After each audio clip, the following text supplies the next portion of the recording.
Dipz Mistry. Yes, a very warm welcome to House Anthems with Dipz Mistry on Select Radio. Big shout out to Mark Love for a flawless 2 hours. We were bopping in the studios, always bringing rhythms, that man. And rhythms will continue for the next 2 hours. It is a special milestone House Anthem show here today, marking 1 year of the House Anthems interviews and a 60th guest show of all time of the House Anthems guest series. Now, I will be showcasing an artist who has voiced some of the biggest dance records of the last decade, and I'll be introducing her very shortly. Now, you can get in touch with us on the socials at Dipz Mistry, at Select Radio app, at the House Anthems, studio number 07 427 00944 is your number. And we're going to kick it off with Duke Dumont, I Got You, from the iconic 2014 era. Stay tuned, it's going to be a wicked showcase. And then I'll be introducing my very special guest. House Anthems, Thursday drive time on Select Radio. Let's go.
The sounds of Duke Dumont, Jax Jones, I Got You, a release in 2014, an iconic era of house music. Now, welcoming my special guest. Now on today's special House Anthem Showcase, we're joined by one of the true leading icons in dance music, the voice behind multiple UK number ones, Billboard chart toppers and over 1 billion global streams. Performing sellout Ibiza shows to the Olympics, Pride and festivals worldwide. She's collaborated with the biggest names for over the last decade and a second Grammy-nominated record as well. I'm proud to welcome the unstoppable force, Kelli-Leigh. Hey, Dipz, how's it going? Welcome to House Anthems. How are you having this next time? Thank you for coming on. This is going to be a wicked showcase. First of all, how was Marbella? Oh, yeah. It was good. It was in and out. I normally get stung like this last night.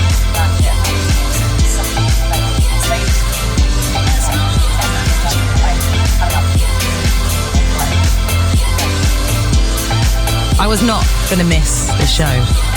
Do you know what? You've had quite a lot of shows with Clean Bandit. Yeah. So to fit this in, very, very appreciated. No, thanks for having me. I'm tired now looking at your schedule thinking, how is she going to make this fly in the morning? But you did. I did it. But we're here. I'm excited for the show. Now, let's go back. Let's go back where it all began. How did it begin for you? What bit? This bit, starting with this song? This song in particular? Your singing career, when you was young, when you was a baby, when you was going up to music, how did it all form? How did the whole singing come into your life? I mean, I only ever wanted to be a singer. I think I wanted to work in a post office briefly because I had one of those post office sets as a kid, and I was like, this is so cool. And then I love that. I was like, could have been a post office. I could have been a post office. No, anyway, so no, singing was always the right thing for me, and that was like, the dream. And music was in my household growing up, and watched the greats and Whitney and Prince and Eternal and Maxi Priest my mum would play, and U2 she would play, and I just was surrounded by music, and it's what brought me the most joy. You mentioned the artist just there. If you had to collaborate, we're going to go into your collaborations, you've had loads. Yeah. If you had to collab with one of your influences growing up, who would it be? Just to be in the presence of Prince would be unreal. I mean, I couldn't collab with Whitney because her voice is just impeccable, and I think singing next to her would pale in failure in comparison. So I'd just watch in awe at a distance. But for Prince to to have written or performed with him or something like that, that would have been unreal. I'd love to have seen that. Oh, it just would have been, he's just one of the greatest musicians of all time, in my opinion. It's not even debatable. It's not debatable. It's just, and New Power Generation's my favourite era of Prince, Diamonds and Pearls, Thieves in the Temple, Raspberry Beret, Little Red Corvette, all those records, they're just so incredible. And I just love the way he just was fearless with the way he created music. And, I think that you look at some of the greats like that, and we're so shaped by them that we just hardly even realise it in all this music. And I mean, I Got You obviously is a Whitney sample. It's from My Love Is Your Love, written by Wyclef Jean, and it's just, you can feel it. When this got sent to me to sing, and I was thinking, oh right, I'm gonna have to try and copy Whitney. I practiced over and over again. I was like, I'm not gonna F up Whitney's runs because people are gonna come for me with pitchforks. So there's a level of right. And it's funny because loads of people say how much this song has touched them, and it's been a big thing in my life too. But I really believe it's because of the essence of the original record, that's captured in the spirit of it. There's also credit to you though to put it in a modern way. Those who haven't or weren't around in the Whitney days, you would have been the first for them to hear it. So that is a big thing. Oh wow, that's wild to me. I've not even thought of it like that. Everyone knows Whitney in my head, but that's the thing now. That's true. Yeah, we're so fast forward now. Yeah. So big credit to you for actually making it stick to the people and being like, it just resonates with me. And then you're saying, well, actually, it resonated with me. Oh, thank you. Which is great, And you've had some wicked collabs. Yes. Mr. Jam, Hicks, Just Bass, Sunny Fodera, Sub Focus, Poland Bryson. Yes. What I love about that is the evolution as well. You've got this pop dance house, liquid drum and bass, Poland Bryson. Love that. I love that record. Yeah. I love working with those guys. I mean, and loads of people that have I mean, all of them. I can't miss anybody out. There's a lot of legends in that list you just mentioned. Mr. Jam was one of the first. It gave me my first on-air radio interview back in the day. I think it was when he was doing One Extra and another station at the same time. We're on Select, so actually can't remember which stations I can say. Like, yes, other stations may apply. I remember that's what they're saying it. And then Hicks has been a really good friend for like years, and we did Oh No You Didn't together with my friend Louis Ryan, who I write a lot of songs with. I wrote Audition with Louis Ryan, Real Love with Louis Ryan for Jess Bays, so moving on to Jess Bays, who's an absolute queen.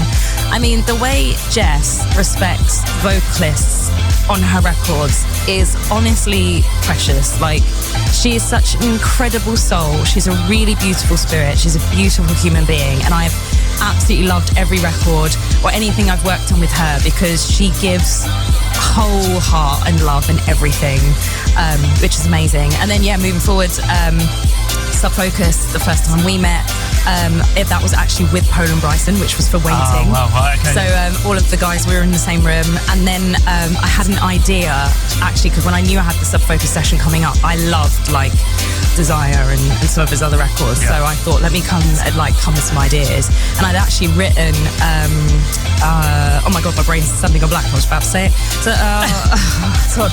But which was the other song that I did for Sub Focus? Someone help me out in the comments. My brain just suddenly went black. This is what happens when you've had 20 minutes of sleep. But this is what always happens when you've got a massive catalogue as well. Calling for a sign. There it is. My brain just went boop. Sorry about that, everybody. I'm running on a matcha latte. So I went in with Calling for a Sign, but we actually did Waiting first, and then at the end of that session, because Pole and Bryson had to go, when we sort of finished with Waiting, I said, I've got an idea for something, and I sang Calling for a Sign, and he was like, I love this, let's do another day. So that's how Calling for a Sign happened. Right. But then that came out first, then we did Waiting, and then after that came out, Pole and Bryson, the guys were like, shall we get in the studio together and do something? And that's the one I made. And I just... Such an anthem. Oh, I've loved the entire process with those guys. They're really amazing. And again, like, I suppose we'll talk about over the journey of the next 2 hours, but just the respect for vocal artists is really important for me in electronic music, and I've been disrespected by quite a lot of people. Pole and Bryson, the whole process of that record was incredible. Like, the visuals that we did together, their album show, sending me the vinyl. And that sounds so small, but when we were writing The One I Need, they had the Sub Focus Evolve album vinyl in their studio, and I was like, oh, is that the Evolve album? And obviously I'm on there on 2 records, but I didn't get sent it. So that was like okay, and it was just so sweet that Pole and Bryson, they made sure that everybody that was on their record got sent the vinyl, and it just makes you feel really proud and really invested in the artist you're working with when you feel included. I think crediting is very important. We'll talk about that when we talk about your label as well. Yeah. This track, Under Us, I Got You, went to number 1. Yes. Platinum selling record. Yes. Amazing. How do you feel about the record now, 10 years on, 11 years on? Do you know what? I will forever, ever, ever love this record. It means so much. I learned a lot about myself in the last 10 years. I had to back myself.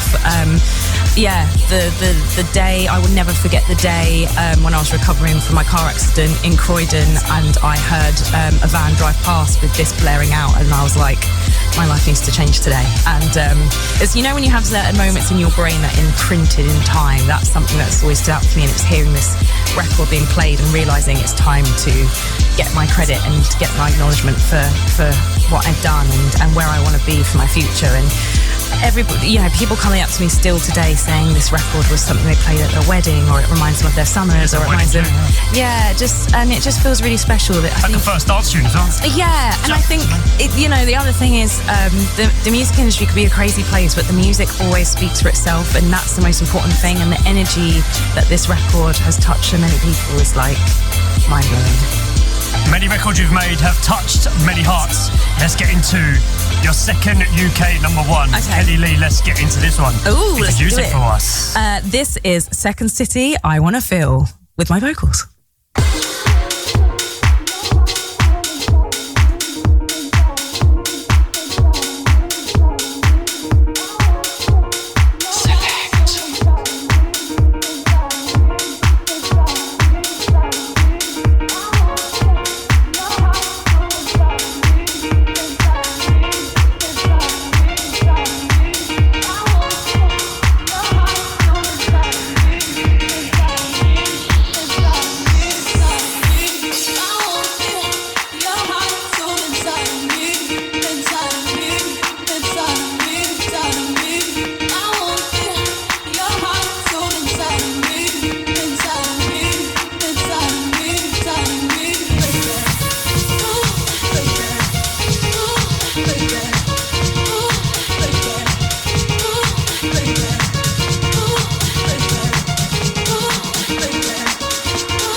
Sounds of Second City, I Wanna Feel in 2014.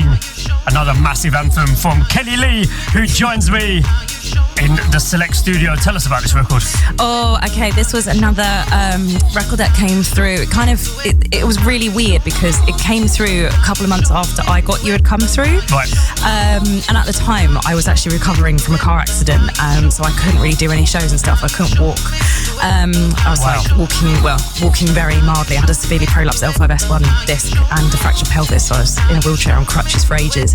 I worked with Hal Ritson at Replay Heaven, and they asked me to come in to do I Got You, and then about a month or so later to do this. And then it was just so weird that following year, 2014, is when I Got You blew up, went number one, and this went number one, I think nearly exactly a month afterwards or so. Maybe it was a month or 2 months. And yeah, because it's a very short space. It was. This was February, March time, wasn't it?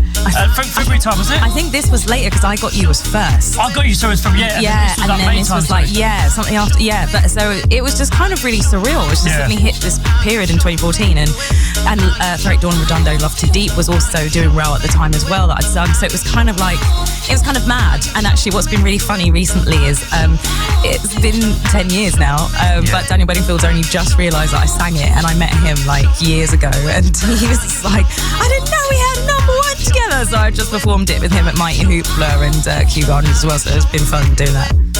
It's a great track, reference Toni Braxton, this one. Yes, it is. I mean, I grew up, again, like on Toni. She's just incredible. I would absolutely irritate my fella pretending to do Toni's vocals. But he used to sing like Breathe Again as a kid as well, just be like, and I can't stop thinking about. So it was just, it was really, I love this record. And also like shout out to Second City because like he made some addictive beat, man. Like that piano riff is just like, it's so addictive. And actually what I love about this record, and also I Got You, they stand the test of time. Like this still bangs timeless now. It's kind of mad because you know how some records are big for a moment, they disappear. Like still when I perform these songs in my set, they will go off without fail. It's mad. It went off at Ministry of Sound a couple of weeks ago as well. So playing that. Again, like you said, the response to it, it's like, it sounds new. Yeah. It's just so fat. It's gorgeous. And that middle bit there with Daniel Bedingfield, that's actually Daniel and Adam F, who wrote that hook in the middle. And Adam F is obviously such a legend himself. So it's just sort of like, this song is like an amalgamation in the end of like people at the right time and the right moment. It's really interesting. It's the difference between making a good track and a great track. Yeah. Different ideas, different voices, different angles coming in. Yeah, for sure. Comes to piece this jigsaw, and you have two absolute weapons that we just played. That went to you happen to be UK number ones. Yeah. That's just how it should be. I think with the way technology is, everything is, you can do it all in your home studio. Yeah. But I was looking at Discogs, always looking at Discogs, and it's like, when you look at the production, the engineers, publishing, there's a whole catalogue of people. Yeah. We need to keep that because that's what keeps the record, as you said, Thomas. Absolutely, I fully agree. I think, people don't realise like the creation of a record and the behind the scenes. Like one of my favourite people in the industry is Lee Tyler, who has mixed mastered a lot of my records and produced a lot of my records. I've worked with him for years. He's one of the most lovely human beings, and he's a major part of my music journey because he believes in what I'm doing. And we've one of my songs, we'll discuss it later, but we probably replaced a snare drum about 8 times because I was like, we haven't found the snare drum. And it's what goes on in constructing a record. Exactly, to find that thing that really connects and bangs. And like, so I think a lot of the time we just see the artist's name, and I know people know that there's people behind it, but actually there's some seriously insanely talented people behind the scenes making these records that actually don't want to be the front facing person, but they're driving that train. Record that you mentioned, Love Too Deep with ThrdL, Dawn, another amazing anthem. It's that era, wasn't it? That again, you played that tune, Love Too Deep as well, I'm sure, when you performed it. When I played, when that was big in Liverpool. That was pretty big in Liverpool. It's the theme of what's happening right now. We're going to go into another major success, 2017. Oh, Kelli-Leigh, introduce what we're about to get into. Let's go for this. This is More Than Friends with myself, Kelli-Leigh, by James Hype. I often tell myself that we could be more than just friends. I know you think that if we move too soon, it will all end. I live in misery when you're not around. I won't be satisfied till we're taking those vows. What's it gonna be? 'Cause I can't pretend. Don't you wanna be more than friends?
very special shout out from Alex in Coventry. Alex! Oh, that's such a lovely message. That's a sweet message. You gonna read it? You can read it. It says from Alex, this is so sweet. Hey Dipz, buzzing you're respecting Kelli-Leigh and have her on today. So determined, she's unreal. Smashed it with Clean Bandit this summer. Yes, doing some Clean Bandit shows. And you're coming to my album launch party in London next month. Yes, Alex. I'm so excited about this. I can't wait to talk about that. Yeah, we are going to talk about that. I suppose I'm early on that, but thank you, Alex, for your lovely message. Thanks for tuning in. Alex, thank you very much, mate. Keep it locked. You can hear more Kelli-Leigh records over the next hour and a half. This James Hype, More Than Friends, out in 2017. Absolute weapon. It was. UK Dance #1, UK Top 10 platinum selling record. Does it get any better? That record blew, and like absolutely, it was so weird. It just sort of, it just did its own thing very fast, and that was kind of crazy. And you know, On Vogue's "Don't Let Go" is one of my favourite records of all time. I love that song so much. And yeah, I was actually in the studio with James to write something original, and we got introduced by fellow radio absolute legend Dave Tracy. Right, legend. Yeah, nice. I love Dave Tracy. We met in Croatia. Yeah. It was Ultra Festival, and like been absolutely rained out on a storm, and I was doing this gig somewhere with my friend Joe Tushine, who's a big DJ in Croatia, and Dave had come, and I suppose there was all of probably about, I don't know, 10 people in this bar because it'd been so washed out, but we still had fun before. But actually, like, drinks were flowing, we had a great time. And actually, this is probably a good little life lesson because, especially with social media, we love to post the gig highlights, make sure that the clips look good. People always raving, people having a good time, make sure it looks packed, make sure that it doesn't look like nobody's there. And I swear to you, this gig, there was like nobody there. But Dave came with his friend, Ev, who's an amazing photographer from Ireland. And Dave and I got on so well, and he was like, you're a legend. Like, he really championed, he knew the vocals I'd done, and like when other people weren't saying my name. And then he introduced myself and James, and then More Than Friends happened.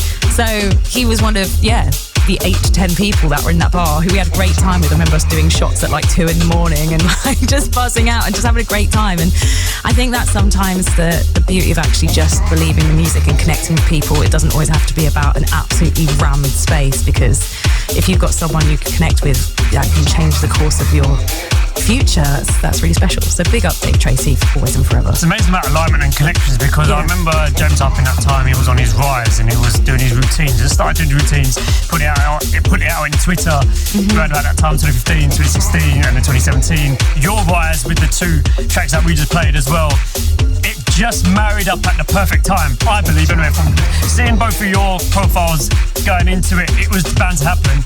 The rise of both of you and your journeys, and now we've got More Than Friends. And we got More Than Friends. Yeah, that was wicked. And James is an incredible producer. What's it like working with him? Because he's another level in it. What was it like compared to I suppose it'll probably be different now because he's on kind of different stratosphere now. But when we were in the session together, he was so sweet. Yeah.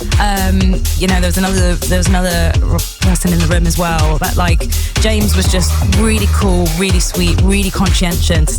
But I'm a vocal producer, and he was using Ableton, and he had Logic, but he wasn't really a Logic producer. So we said, look, I was like, let's just record my vocals in Logic, because then I can comp it and I can make it sound great, and then you can bring it into Ableton. Yeah.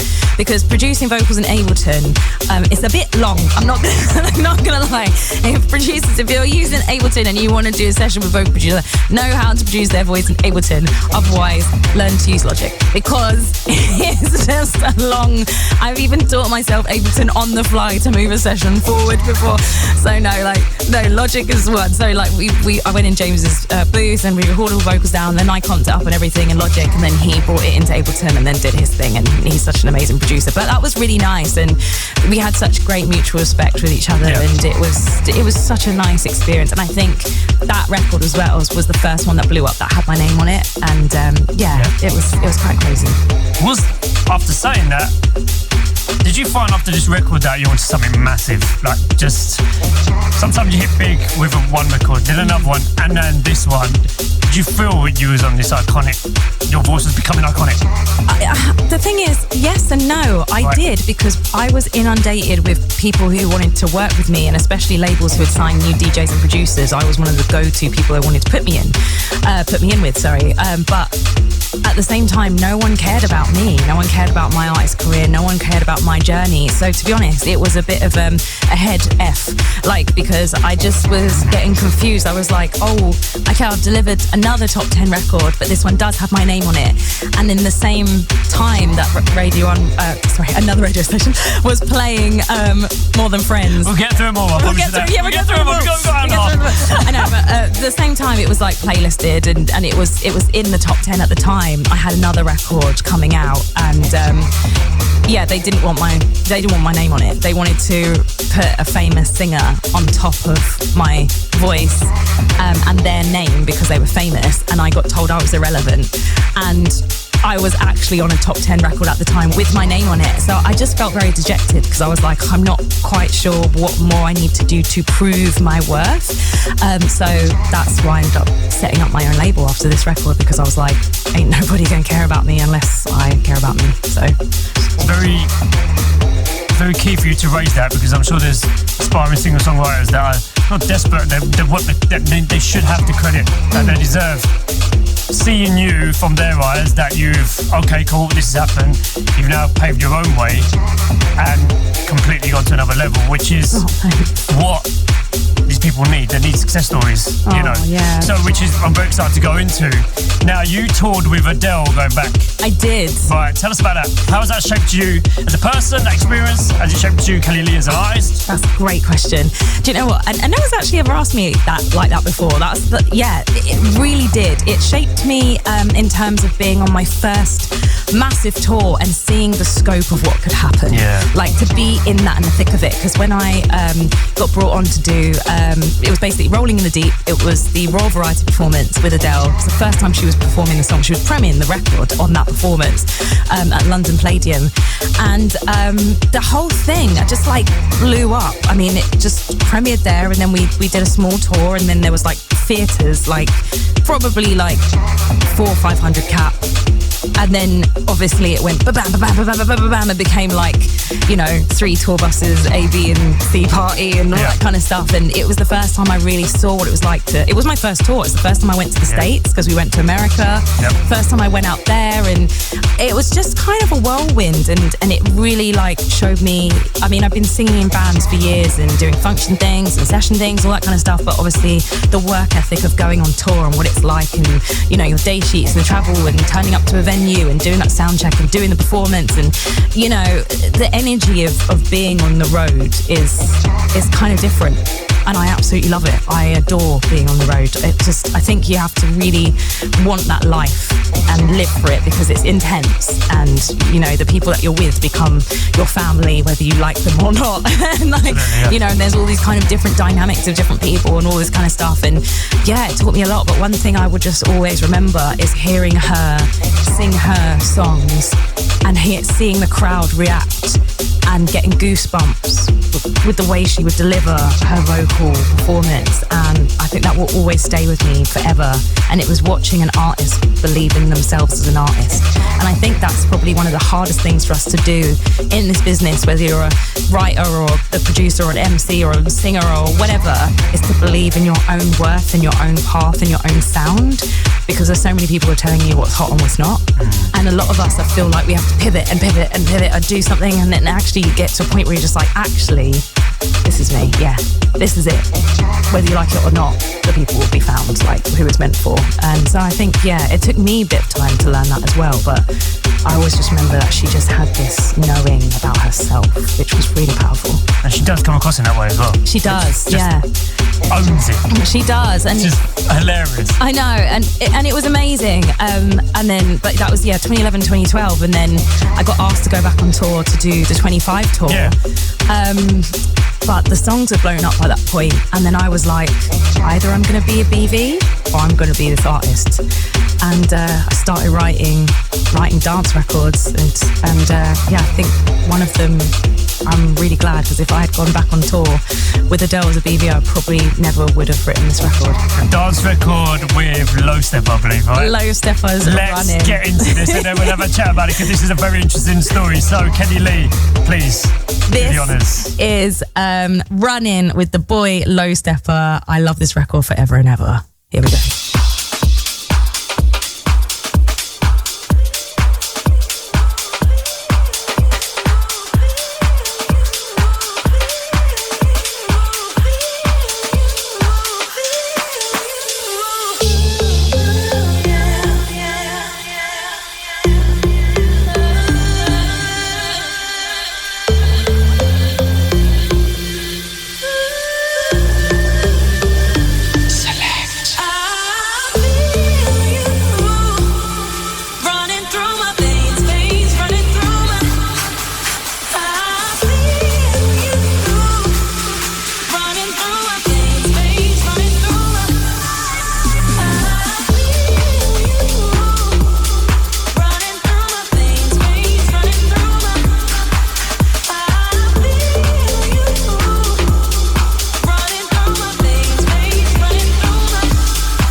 To JJ locked in the house. Hey, JJ. Big up for locking in. Yeah, thanks for tuning in.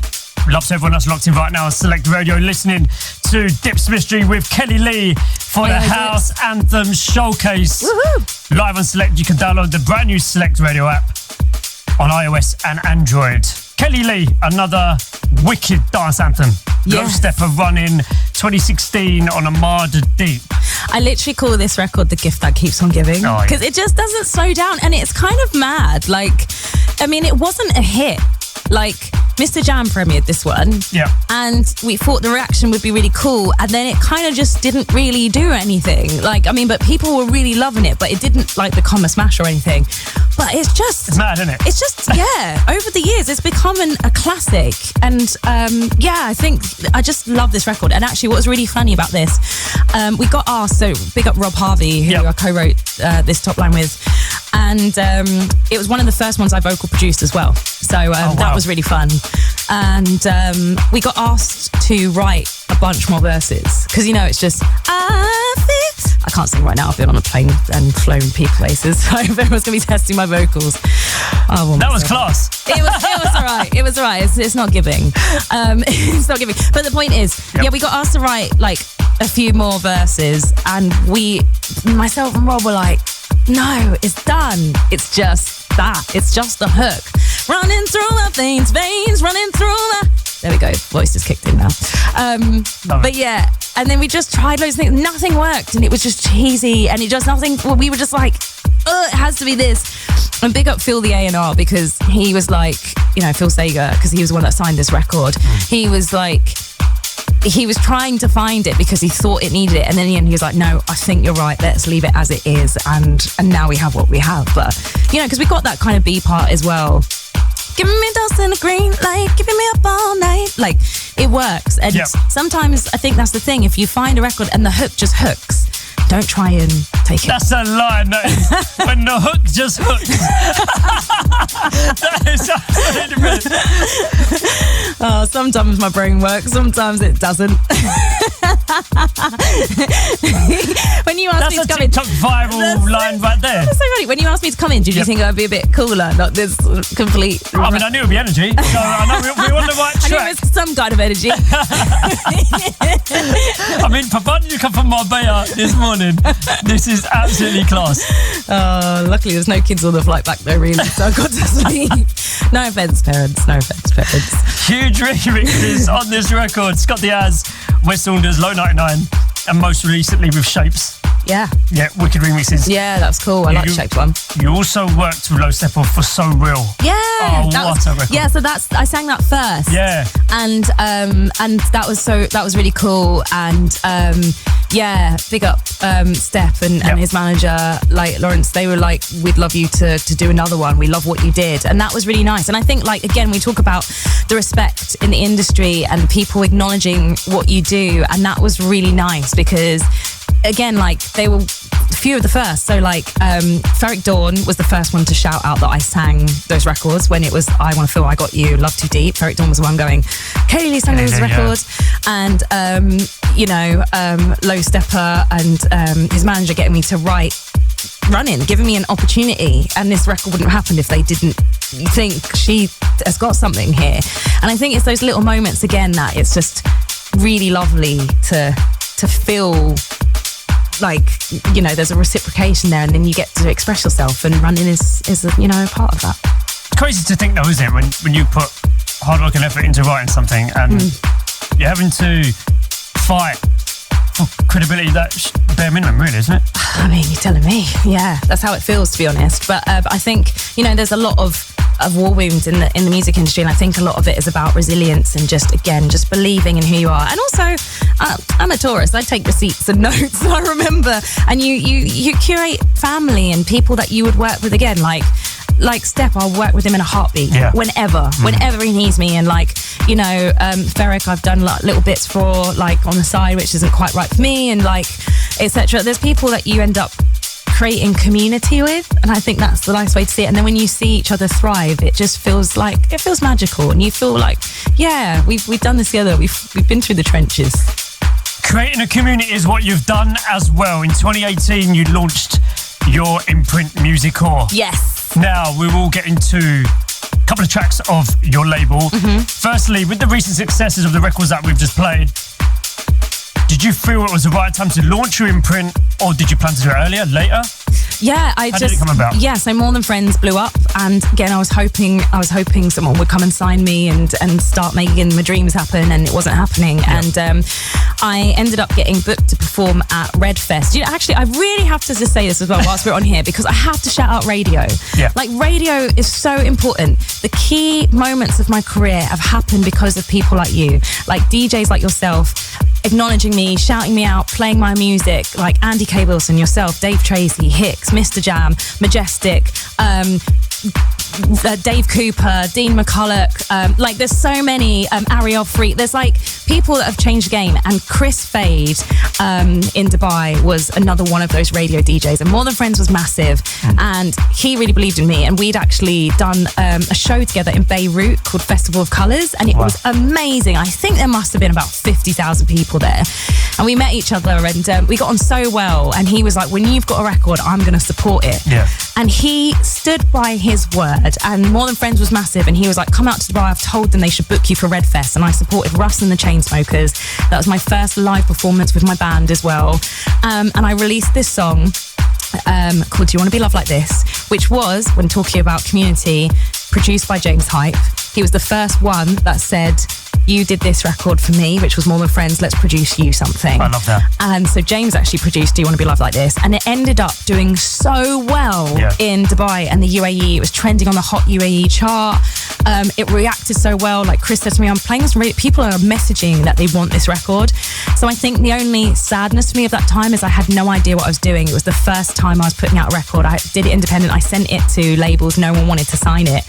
So I was like, well, I better start Time to rewrite history. Time to rewrite history. And this Do You Want to Be Loved Like This? Let's get into this one. Your debut single on your imprint musical, Kelli-Leigh. Yes.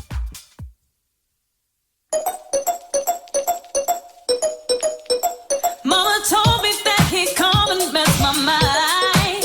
Oh, she told me. But he does that thing that makes me feel alive. Yeah, he knows me. He knows me. He got that thing that I need. He put that thing on me. Oh, body burning like a fire. Got me screaming like a choir. He got me weak, I'm weak at the knees. My body says stay, my mind says leave. Oh, then he says,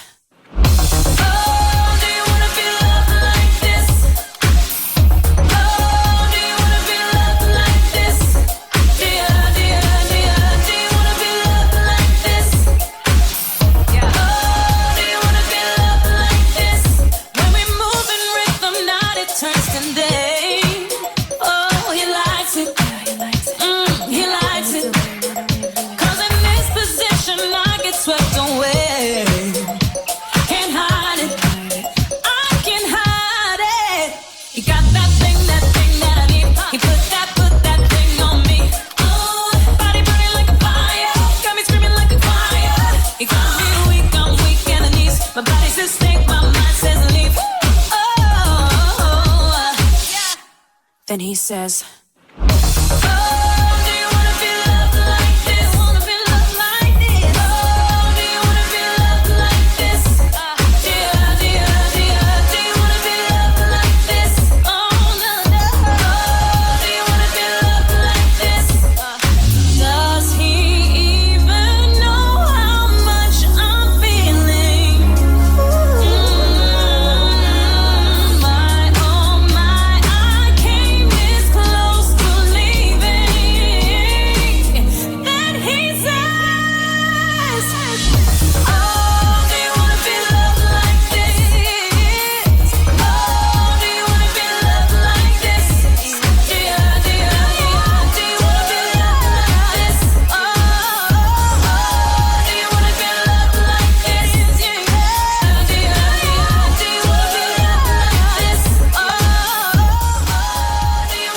Single of Kelli-Leigh on her own imprint musical. Do You Want to Be Loved Like This? Yeah.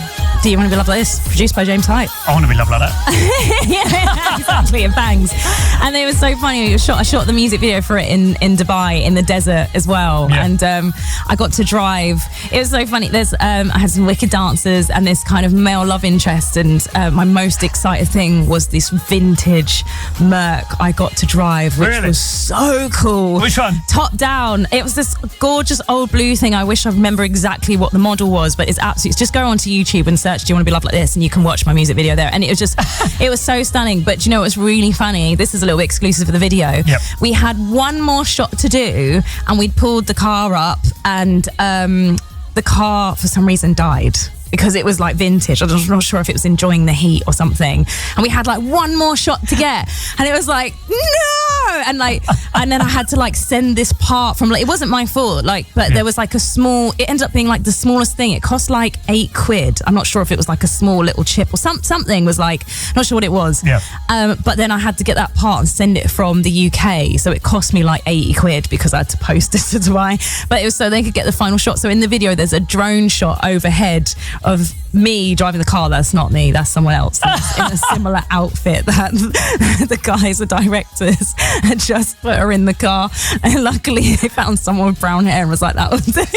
So when you see those overhead drone shots, movie making magic, that's not me, that's a body double. I love the stories coming out of this. Yeah, it was funny. And people are loving it as well. Yeah. Actor Nick, are you saying enjoy this Dipz? Good shout, the energy. And Hi, Nick. pinging off the two of us Loving it. Out to Tom Marley as well, locked in. Hi, Tom. Big love, mate. Hope you're good. Keep it locked, as you know. Big ups. Yeah, no, that's amazing, yeah. So you launch your label. I want to quickly talk about the business side of things. Yes. How do you feel the industry is right now with singer-songwriters? How did you feel at the time in 2018 when you launched it? I mean, it was braver at the time what I was doing to release an independent, especially where I was at as like, a singer in electronic music. There wasn't really any other singers kind of putting out too much independent, a few people here and there, but it wasn't as common as it is now. It's still very much like you should kind of be on some kind of major or someone or whatever. And now obviously it's so common. Loads of people have got labels, and I think it's a necessity, and I really believe in it. Like, the only reason why I'm speaking to you here today is because I did that. It's because I backed myself. It's because I took the risk. It's like every record I sang, that money that I've made from those songs, I've reinvested into my company and myself to be able to pay producers and musicians and and graphic designers. I mean, I've saved some money by teaching myself to vocal produce, video edit, I've done graphic design myself. Like, you end up just adapting because you start realizing what you spend money on and what you don't spend money on. Am I going to put money on a video for this song, or am I going to put it on radio plugin, or am I going to put that on TV plugging and a stylist? Or you start having to find the pathway that is best suited for you and the song in the moment. But I believe all artists should be investing in themselves. I think it's really important. I think the sooner you shape yourself and your sound, the more authenticity you have in believing in yourself, in the noise. And I mean, I'm saying that, but over the last 10 years of my career, I've had loads of doubts. I've had loads of lows. I felt absolutely, rubbish about myself. Like, this song did nothing in the UK, but like the UAE loved it, and I didn't understand why I wasn't being supported back home with this song when I know it bangs. But then one of my biggest fan bases is my LGBTQ audience. I absolutely love them, and this has been a classic for them, and they love this record. And then Initial Talk in Japan did the most incredible remix of this song, the 80s vibes that he did. He blew up doing the Dua Lipa remix. Yes. And he's incredible, and that's actually, I love that remix so much.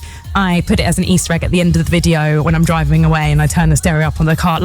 So all these things, I think, all these little small moments actually lead to something else. So we're just conditioned. Is it a hit though? Is it a hit? Mm-hmm. Is it good though? How many numbers did it do on social? Blah, blah, blah, blah. Yeah, when you get a million streams, when you hit number one, yeah. It's just noise, and actually each little thing can lead to something else, and that's the magic. So if you're listening out there and you're wondering, should you back yourself? Please just do it. Don't waste time. Well, adding on to that, with social media right now, this, in inverted commas, instant rise. Yeah. If Kelli-Leigh was 18 years old right now, what would you say to her? Would you say going into the industry and have an imprint there ready? Or go with the way back that you've done in the last 10 years? God, that's such a good question. I think I would say have the music ready and your possible imprint ready. I think actually, I would say have your imprint ready, because to be honest, a lot of my records I've put out, I have actually pitched to labels first. Right. And when I've heard nothing back or got rejected, I'm a doer. I move forwards. I'm always like, if I don't get someone replying being like, yeah, this is going to happen or whatever, I just put it out myself. So actually, I think having your own imprint ready, put it out to the powers that be and people that might sign the record, because if they do and they can invest in it financially for you to save your coins for another record, then fantastic. But if not, move forwards, put out your own record. So I think, I would go back and tell myself, like, don't waste time on the self-doubt. And also, one record you put out might be rubbish or it might not be great, but actually it's the growth of you as an artist. That's as powerful as well. And then something that you put out that you might not think is good might get sampled by someone in 15, 20 years' time and become a massive banger. I mean, a track that resonates with what you just said is Free From Desire. Yes. A 1993 record. Yeah. Whatever it did numbers in the 90s, fair enough. Yeah. I mean, where is it not being played? I mean, where is it not being played? Exactly. I mean, if youngsters listen to that track, they think of the darts. Yeah. Football, sports, they'll go absolutely ham. This is what I'm talking about. It's like, put out the music, release the music. Because it may not happen now. Yes. It may be something in 10 years' time. Like, you've actually visioned. Yeah. early on. Exactly that. You never know when Any idea magic is not a bad idea. Exactly. Just put it out. I mean, some ideas are yeah, absolutely. I mean, I've definitely got some stuff on my Dropbox which won't see the light of day. But God loves a trier. But yeah, just move forwards. Just any way you can. Just keep moving forwards, collaborate. And maybe you'll write something that actually ends up being something that somebody else samples. Yeah, so absolutely. Moving forward into 2025. Yes, this year. Of music, or you released a record. Yes. Would you like to get into it? DJ SKT, big love to Steve. He's such an incredible producer and DJ, and he's amazing. We actually went in the studio for him on the beginnings of this record, and I loved it so much. And I saw him at ADE last year. And I was like, Steve, what is happening with that song? Because I love it. And if you don't want it, can I have it? And he was like, yeah, let's finish it for you. And then we went in the studio and he gave me this Prince-esque beat. And I was like, yes. All right. But Let's get into it. This is Steve's VIP SKT VIP mix. This is Broken Heart.